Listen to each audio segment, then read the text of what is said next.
Hay desafíos grandes en este momento en el país, desafíos que pasan por una serie de campos que pues no tampoco se puede decir que pueden decir que no están vinculados con el tema de la justicia, por ejemplo, lo que platicaba hace un momento con la presidencia de Virginia La Parra, o también con otros temas que enfrenta el país, como por ejemplo la polarización, que es algo que venimos arrastrando hace mucho tiempo.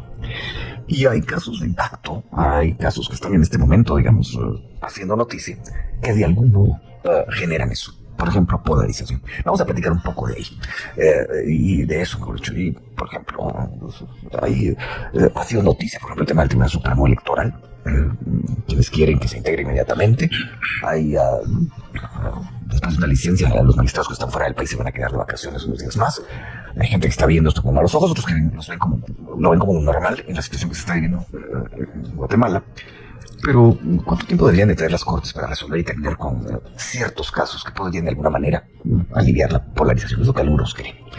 El gran rasgos del tema ya se lo presento. Y ahora a nuestros invitados. Presencialmente está el licenciado Aníbal García, ex candidato presidencial, ex diputado y abogado también, por supuesto, y el licenciado Francisco Quesada, se multiplicó por la vía telefónica.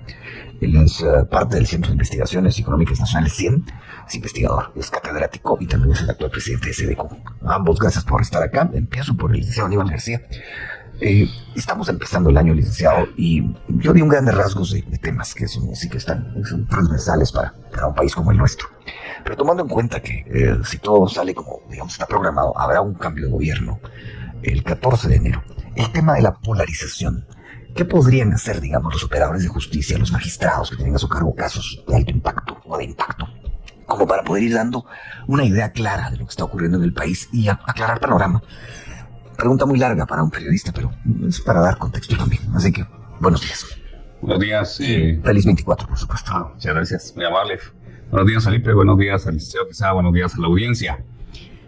Bueno, pues yo creo que algunas veces hemos escuchado por ahí que aquella frase que dice que no hay fecha que no se llegue ni plazo que no se cumpla. Y creo que el año pasado fue demasiado tortuoso a raíz de una inesperada eventualidad, de un acontecimiento que no estaba programado en los planes del status quo, por decirlo así.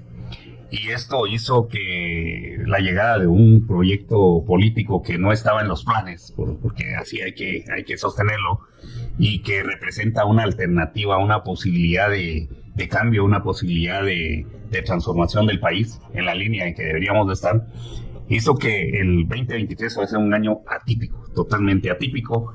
Yo he dicho que el año 2023 quedará en la historia como aquel año en que un pueblo aprendió a defender el sufragio como un elemento esencial de la democracia. Pero yo no entiendo la democracia nada más como el hecho de sufragar, el hecho de votar. De manera que es valioso lo que se hizo, especialmente las autoridades indígenas y los ciudadanos que manifestaron su descontento, y que, digámoslo así, el año 2023 es el año en el que Guatemala defendió su democracia. Pero ahora viene lo más difícil, y es hacer realidad el sentido y la esencia de la democracia. Es decir, aquel famoso planteamiento del gobierno del pueblo, por el pueblo y para el pueblo, debe hacerse realidad. Y es ahí en donde hago esta referencia para introducir un poco el diálogo que usted está proponiendo. Me parece que el 14 de enero, que es inevitable desde mi punto de vista, el arribo al gobierno del presidente electo y la vicepresidenta electa y los nuevos diputados y los nuevos alcaldes, podemos verlo como una oportunidad, o podemos verlo, como sugieren algunos equivocadamente, como un momento de revanchas. A mí me parece que deberíamos de verlo como una oportunidad de poder establecer nuevas relaciones sociales en este pueblo tan distanciado, tan dividido, tan alejado en sus posturas, que no sabe discutir políticamente.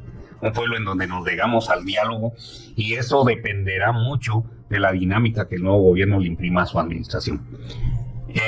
Creo que debemos aprender que hay tres elementos que son esenciales y que deberían de ser baluartes tanto para el gobierno como para la oposición y para todos los sectores de la sociedad, y es que los términos democracia, república y Estado de Derecho son reales, y que esa sería la ruta que nos debería de llevar a la posibilidad de poder sentar un cambio de época, en este país.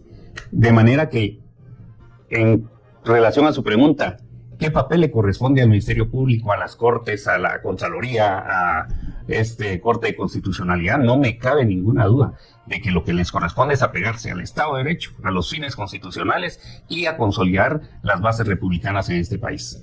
Todas las instituciones deberían de trabajar en esa línea. Y en cuanto al gobierno, creo que va a tomar posesión, creo que es válido un planteamiento que toda la vida he realizado en relación a que lo que el gobierno debería de buscar es trabajar con base a un pacto de nación.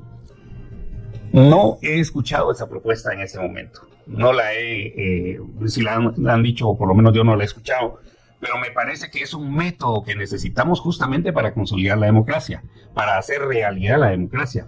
Este gobierno no puede desoír al pueblo, no puede dejar de escuchar el que viene, no puede desoír al pueblo, no puede dejar de escuchar a todos los sectores, a la ciudadanía, pero especialmente, Felipe, si no queremos caer en la desgracia que significa cada 4 años estar cambiando de gobierno, cambio de todo, otra vez expectativas fallidas. Debemos entender que hay 2 cosas que son fundamentales, y es que en ese marco del Pacto de Nación debería de existir un diálogo permanente, obviamente dirigido por el Ejecutivo, en donde se puedan acordar como mínimo las acciones intertemporales más urgentes que necesita este país. Y cuando hablo de acciones intertemporales, me refiero a que ojalá la sociedad guatemalteca, después de este cisma, tenga la capacidad de sentarse a discutir el país que necesitamos para los próximos 20 años como mínimo. Que todos los partidos políticos, que el sector empresarial, que el sector sindical, que las organizaciones indígenas, que los ciudadanos en general, los académicos, todos nos volquemos a ese pacto de nación, a ese pacto intertemporal que nos permita sentar las bases del nuevo país que necesitamos como mínimo para los 20 próximos años. Bueno, en este sentido, licenciado Quesada, le doy la bienvenida a usted, que se encuentra por la vía telefónica, le deseo feliz 24. Y yo quisiera ahora sí con una pregunta muy directa. ¿Cómo se imagina usted ese pacto que está planteando el licenciado García? ¿Cómo lo ve usted viable y posible? Buenos días. Buenos días, muy feliz Navidad y próspero año nuevo, Felipe, licenciado García.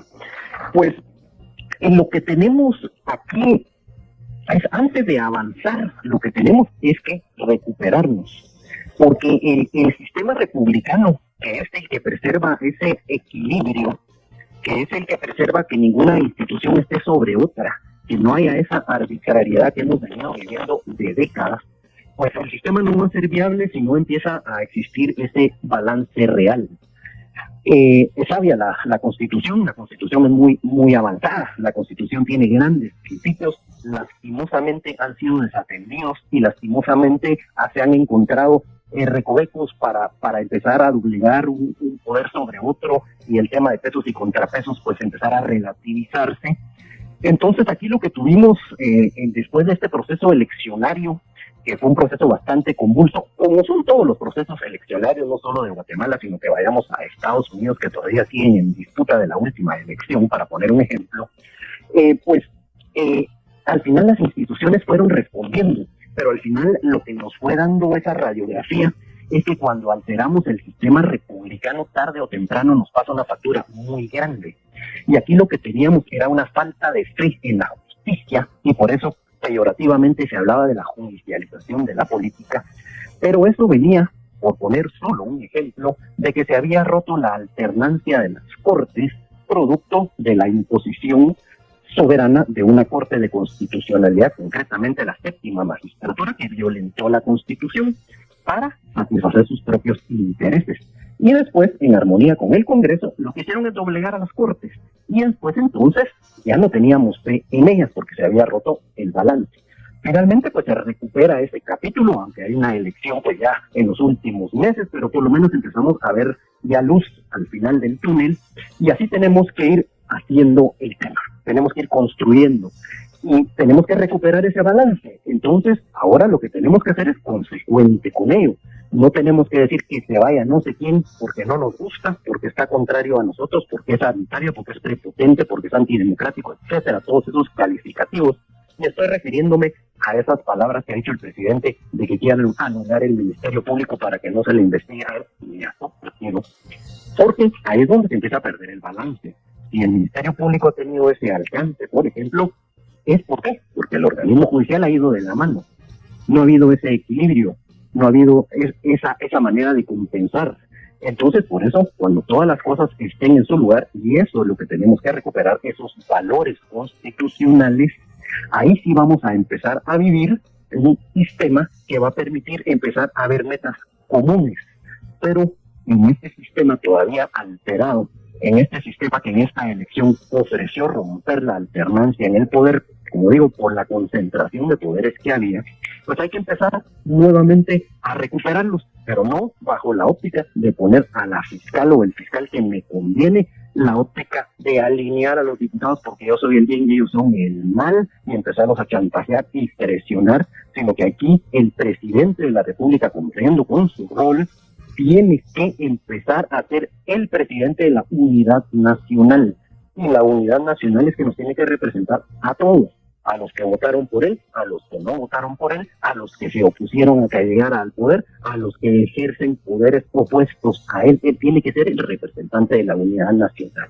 Entonces, ese es el tema, la deuda que tenemos, la confianza que tenemos que recuperar. Estamos ante procesos donde tenemos que elegir a autoridades que representan pesos y contrapesos, y en ese sentido tenemos que tener la madurez para ir eligiendo no solo a los mejores, sino por lo menos empezar con los buenos. Pues bueno, creo que es una introducción que nos marca un horizonte claro para esta charla. Eso sí, veo el reloj y es momento de la pausa. Hay mucho de qué platicar con sus invitados. Han hablado de temas muy puntuales. Estado de Derecho, República y Democracia, decía el licenciado Aníbal García. Escuchar a Guatemala. En el caso del licenciado Quesada habla de una arbitrariedad de décadas y que es necesario un balance real para así encontrar un equilibrio y la unidad nacional. Y creo que de ahí voy a partir en el siguiente bloque. Unidad nacional, el presidente representa, en efecto, a todos los guatemaltecos, y escuchar a Guatemala. Pero todo eso, decirlo es fácil, llevarlo a la práctica es más complejo. Y bien, hasta aquí el video de hoy. Recuerden que ustedes tienen la última opinión, la cual pueden dejar en la cajita de comentarios. Dicho esto, nos vemos en el siguiente video. Adiós.